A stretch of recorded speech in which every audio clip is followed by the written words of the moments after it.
2020 മുതൽ 2.5 ദശലക്ഷം സൗദി യുവ സ്ത്രീ പുരുഷന്മാർ സൗദിയിലെ സ്വകാര്യ മേഖലയിൽ ജോലിയിൽ പ്രവേശിച്ചതായി മന്ത്രി അൽ രാജ്ഹി.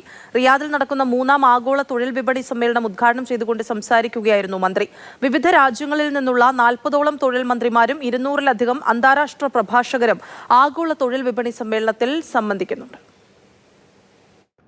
സൗദിക്കകത്ത് നിന്നും പുറത്തു നിന്നുമുള്ള 10,000-ലധികം പ്രതിനിധികൾ സമ്മേളനത്തിൽ പങ്കെടുക്കുന്നുണ്ട്. ഭാവിയിലെ ജോലി രൂപപ്പെടുത്തുന്നതിനുള്ള ഒരു ആഗോളവേദി എന്ന നിലയിൽ GLNCയുടെ പങ്കിനെ അടിവരയിടുന്ന 50-ലധികം സെഷനുകളും പരിപാടികളും 3ാം ആഗോള സൗദി വിപണി സമ്മേളനത്തിൽ ഉൾപ്പെടുന്നു.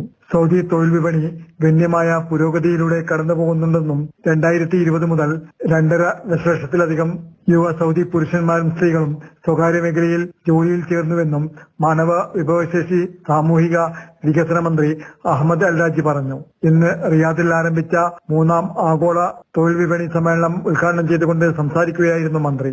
ആഗോള തൊഴിൽ വിപണിയിൽ നേരിടുന്ന പ്രധാന വെല്ലുവിളികളെക്കുറിച്ച് ചർച്ച ചെയ്യുന്നതിനായി 2 ദിവസത്തെ സമ്മേളനത്തിൽ നിരവധി രാജ്യങ്ങളിൽ നിന്നുള്ള തൊഴിൽ മന്ത്രിമാരും ലോകമെമ്പാടുമുള്ള നയരൂപീകരണ വിദഗ്ധരും പങ്കെടുക്കുന്നുണ്ട്. Mathrubhumi news, Riyadh.